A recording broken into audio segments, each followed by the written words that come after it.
কামদা প্রসন্ন সংসারে মোহগ্রস্তই ছিলেন, কিন্তু হঠাৎ তাঁর সদ্য বিবাহিত অত্যন্ত আদরের বড় মেয়ে মারা যাবার পর তার জীবন সম্পর্কে সমস্ত মোহ কাটতে থাকে।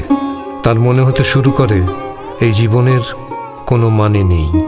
কামদা প্রসন্ন নওগাঁর নামকরা মুক্তার, অত্যন্ত ভোগবিলাসী, আহারে বিহারে যথেষ্ট রাজসিক, কিন্তু হলে কি হবে, অত্যন্ত চরিত্রবান এবং ন্যায়নিষ্ঠ এবং অত্যধিক চঞ্চল। সেই কামদা প্রসন্ন এখন দিনের পর দিন, ঘন্টার পর ঘন্টা নদীর পাড়ে বসে থাকেন চুপ করে, কখনো বা একলা বাড়ির মধ্যে। হ্যাঁ, চলছে, শরীর মোটামুটি চলছে। মাঝে কিছুদিন খারাপ ছিল, এখন একটু ভালো আছি। তারপরে বাড়ির সবাই কম বেশি ভালো মন্দ সবই মিশিয়ে চলছে। বাড়িতে টিকতে পারেন না কামদা। কামদা না?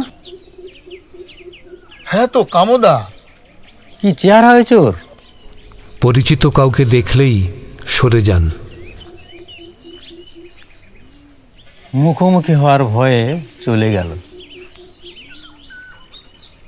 মেয়েটা চলে যাওয়ার পর থেকে কারোর সঙ্গে আর কোনো কথা বলছে না।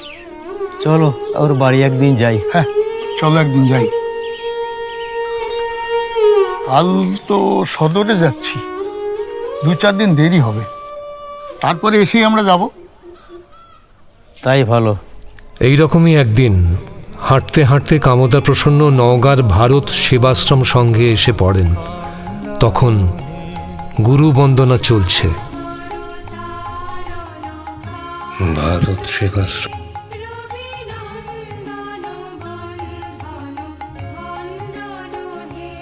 শরণাগত কিঙ্কর ভীত মনে গুরুদেব দয়া কর দীন জনে।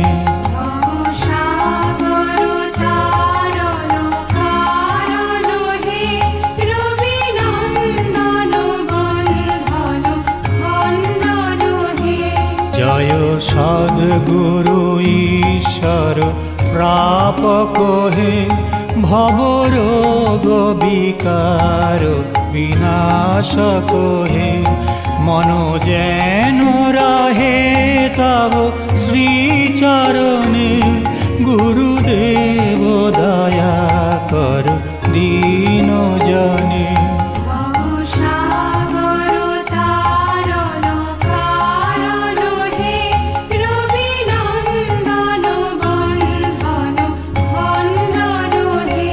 শরণাগত কিঙ্কর ভীত মনে গুরুদেব দয়া কর দীন জনে।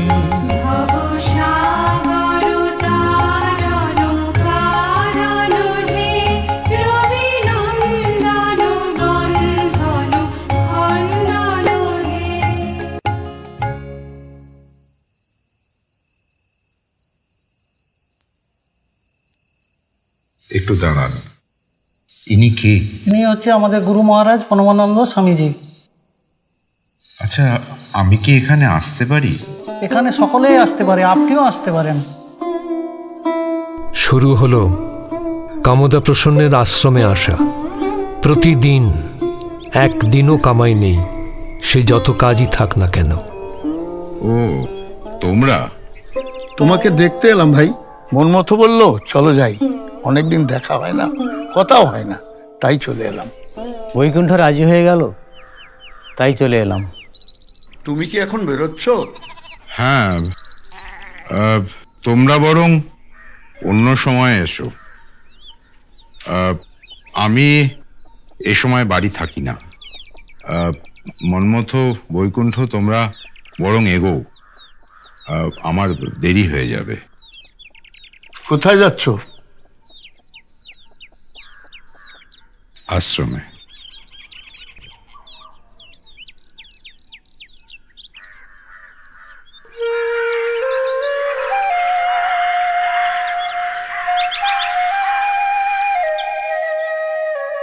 আপনার সময় হয়ে গেছে।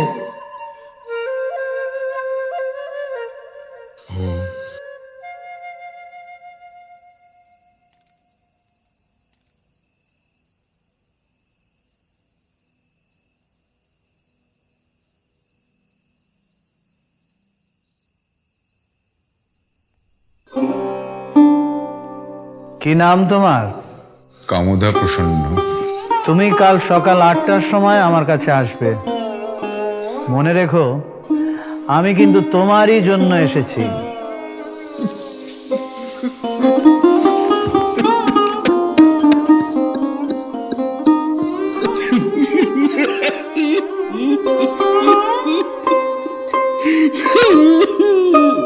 শান্ত হও, শান্ত হও কামদা, শান্ত হও। জীবনের নিয়মই তো এই, জন্মালে মৃত্যু নিশ্চিত। আমি আর পারছি না ঠাকুর, আমি আর পারছি না। ওঠো, ওঠো কামদা, ওঠো, ওঠো।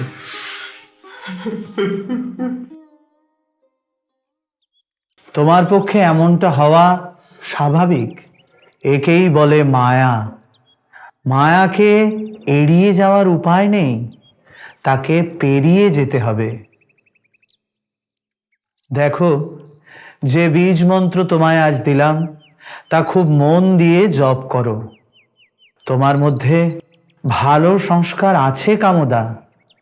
মন শান্ত করো, দেখবে ধীরে ধীরে মন শান্ত হয়ে যাবে। আপনি আমাকে আশ্রয় দিন ঠাকুর, আমিও এই সংসারে আর ফিরতে চাই না। বেশ, তাই হবে কামদা। আজ থেকে তোমার নতুন জীবন শুরু হলো। তুমি প্রথম যাবে গয়া, কপিল ধারার নির্জন স্থানে, যেখানে গুরু গম্ভীরনাথজি দুষ্কর তপস্যা করেছিলেন, সেইখানে তুমি তপস্যা করবে, স্বপাকে আহার করবে। আজ থেকে তোমার কেবলমাত্র দুটি কর্তব্য, মৃত্যু চিন্তা বিচার এবং ইন্দ্রিয় ও রিপু নিগ্রহ। মৃত্যু চিন্তা বিচার কি মহারাজ? জন্ম, জরা, ব্যাধি ও মৃত্যুর চিন্তা। এই চিন্তা বিষয়ীর মনকে দুর্বল করে, কিন্তু সাধকের মনে এই চিন্তা প্রবল শক্তি জাগিয়ে তোলে, কাজের ইচ্ছা বাড়িয়ে তোলে, মনের উদ্যম উৎসাহ জাগিয়ে তোলে। এবার বলি, এই মৃত্যু চিন্তাই তোমাকে রিপু ও ইন্দ্রিয়ের মোহ থেকে মুক্ত করবে। মনকে গুরুমুখী করে রাখো, বিবেক বৈরাগ্য লাভ হবে। এই মৃত্যু চিন্তাই বিষয়ের থেকে তোমাকে আলাদা করবে। এই জীবন যে অনিত্য, সেটা বুঝতে তোমাকে সাহায্য করবে। তখন তোমার মনে হবে, এই যে মানব জমিন পেয়েছো, তাকে আবাদ করে সোনা ফলানোই তোমার কাজ। এইভাবে কিছুকাল কাটার পর আচার্যদেব তাকে আদেশ করলেন সংঘের খুলনা শাখায় গিয়ে শিব মন্দিরের দায়িত্বভার নেবার জন্য।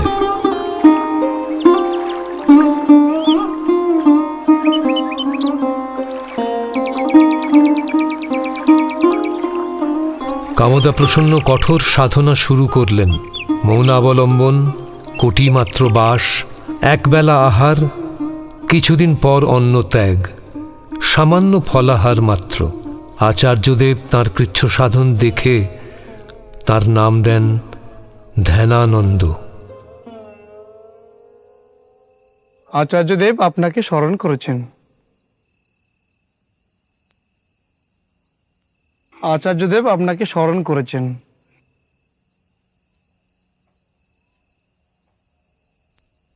এসো এসো।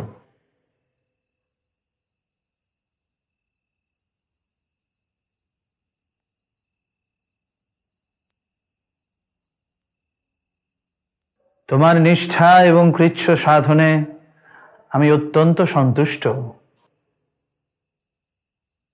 তোমার সাধন সার্থক হোক।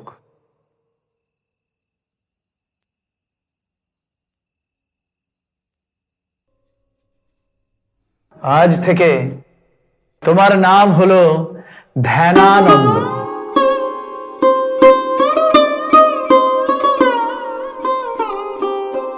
যুদ্ধ কিন্তু আরো তীব্র হবে, আরো অপ্রতিরোধ্য হবে। আপনার কৃপা থাকলে আমি নিশ্চিত জয়লাভ করব আচার্যদেব। ভয় নেই, আমার আশীর্বাদ সর্বদাই তোমার সঙ্গে থাকবে। গুরুর আশীর্বাদ নিয়ে মস্তক মুণ্ডন করে আরও কঠিন সাধন পথে যাত্রা শুরু করলেন কামদা প্রসন্ন। সাধন সমরে বহু বাধা আসে, গুরু হাতে ধরে সেই বাধা পেরিয়ে যেতে সাহায্য করেন। কামদা প্রসন্ন এগিয়ে চললেন। দিন গেল, মাস গেল, বছর অতিক্রান্ত। সাধন সমর আরও তীব্র তখন। গুরু যেমন পাশে থেকে অনেক কঠিন বাধা সহজে পার করে দেন, তেমনি পরীক্ষাও করেন শিষ্যকে। কামদা প্রসন্নকেও নানা পরীক্ষার মধ্যে দিয়ে যেতে হচ্ছে তখন। দুই ভুরুর মাঝখানে দৃষ্টি নিবদ্ধ করে মন স্থির করে এগিয়ে চলেছেন কামদা প্রসন্ন, ঘন অন্ধকারের মধ্যে পথ করে নিয়ে। নিষ্কম্প দ্বীপ শিখা এগিয়ে নিয়ে চলেছে কামদা প্রসন্নকে। সিদ্ধি যখন প্রায় করতলগত, ঠিক সেই সময় এক গভীর রাত্রে এক ভয়ঙ্কর পরীক্ষার মুখোমুখি হলেন কামদা প্রসন্ন। তার হৃদয়ের নিষ্কম্প দীপশিখা এক অন্য হাওয়ায় কেঁপে উঠল। মনের আকাশে শুরু হলো ঝড়, বিদ্যুৎ রেখা বিদীর্ণ করল আকাশ, নিভে গেল শিখা।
কি আপনি?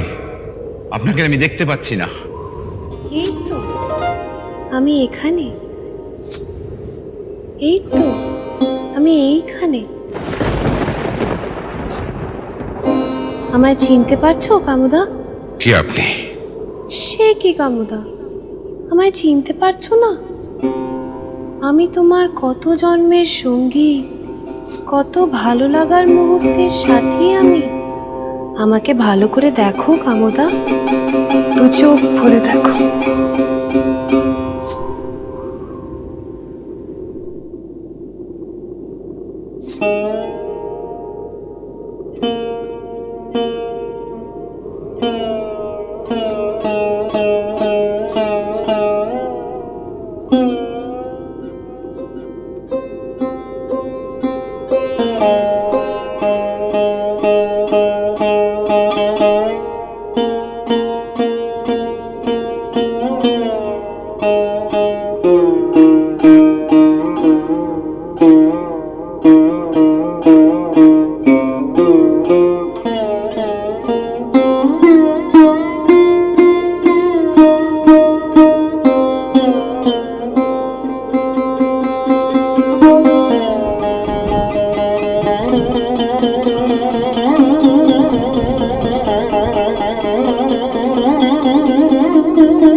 এসো কামদা, আমার সঙ্গে এসো।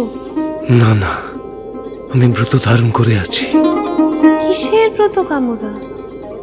এই ব্রত তোমায় কোথায় নিয়ে যাবে? কি দেবে? এইভাবে নিজেকে বঞ্চিত কেন করছো কামদা? এই কৃচ্ছ সাধন কি দিতে পারে তোমার? এভাবে জীবনটাকে মরুভূমি করে তুলছো কেন কামদা? ভোগ করো, ভোগ। অনন্ত সুখ তোমার জন্য অপেক্ষা করে আছে। আমাকে আমাকে গ্রহণ করো। অসম্ভব, আমার সাধন ফল নষ্ট হয়ে যাবে। কিসের সাধন? আমি তোমার সাধন। আমাকে এড়িয়ে তো তুমি যেতে পারবে না কামদা। এসো, এসো না, এসো। কে আপনি? কোথায় নিয়ে যাচ্ছেন আমাকে? আমি মায়া কামদা। আমাকে এড়িয়ে তো তুমি যেতে পারবে না। আমাকে পেরিয়ে যেতে হবে তোমার। আমাকে পেরিয়ে যেতে হবে তোমার। আমাকে পেরিয়ে যেতে হবে তোমার।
ঠাকুর, তুমি না বলেছিলে তোমার তোমার আশীর্বাদ সব সময় আমার সঙ্গে থাকবে? তুমি না বলেছিলে আমার সংস্কার ভালো? তুমি না বলেছিলে আমার মতো তপস্বী বিরল? আমি এই মুখ তোমাকে আর দেখাবো না ঠাকুর। দেবে মুখ তোমায় আমি আর দেখাবো না।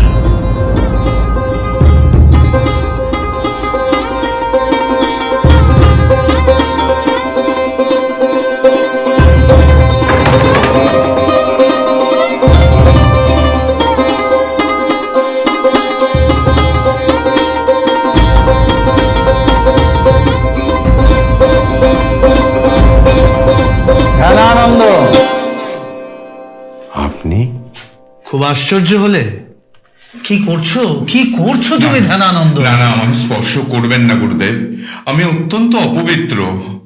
সেই তো এলেন গুরুদেব, আগে কেন এলেন না? আমার আমার সমস্ত সাধন ফল নষ্ট হয়ে গেল। এ আমি কি করলাম গুরুদেব?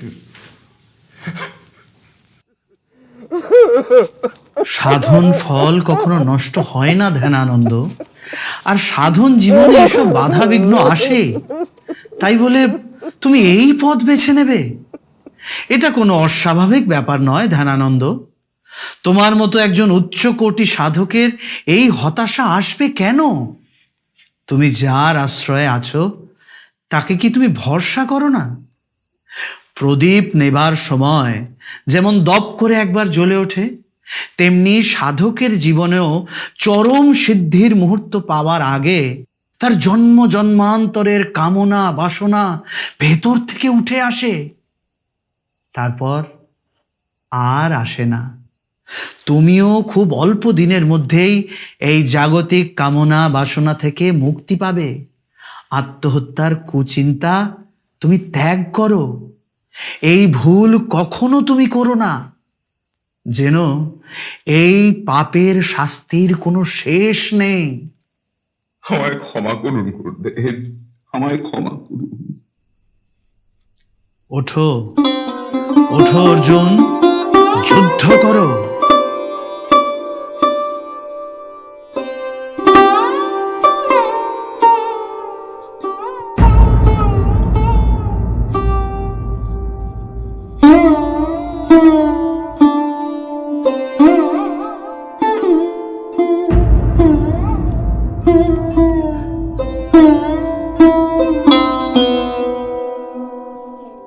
গুরুদেব,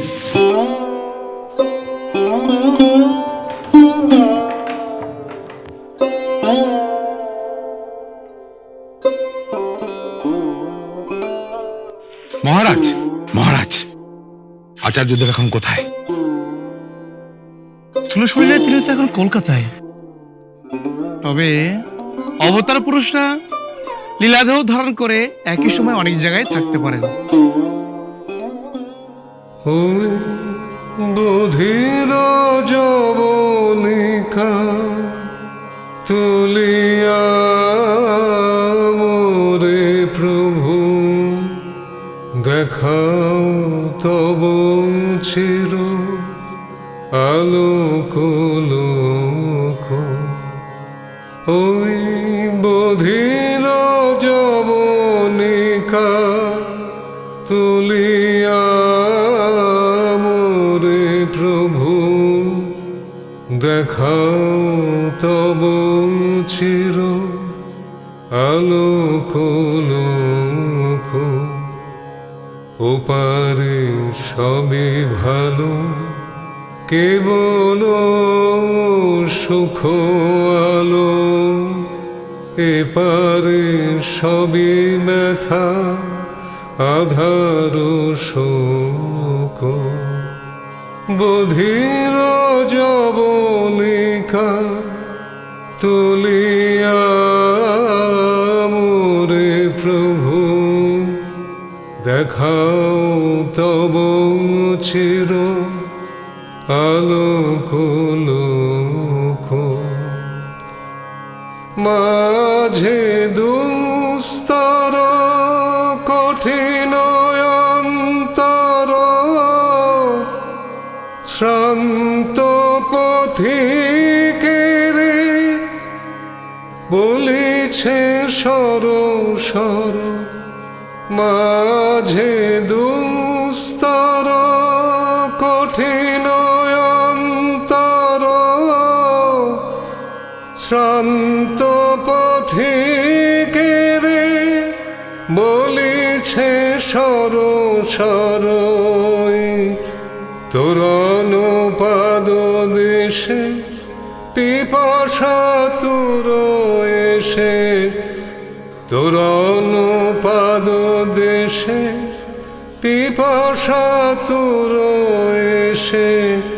ফিরে কি যাবে লয়ে চির বিয়োগ, ওই বধির যবনিকা তুলিয়া মোরে প্রভু, দেখ দেখাও তব চির আলোক পিপাসা দিলে তুমি, তুমি দিলে ক্ষুধা, তোমারই কাছে আছে শান্তি সুখ সুধা। পিপাসা দিলে তুমি, তুমি দিলে ক্ষুধা, তোমারই কাছে আছে শান্তি সুখ পাবে অধীর ব্যাকুলতা, তোমাতে সফলতা অধীর।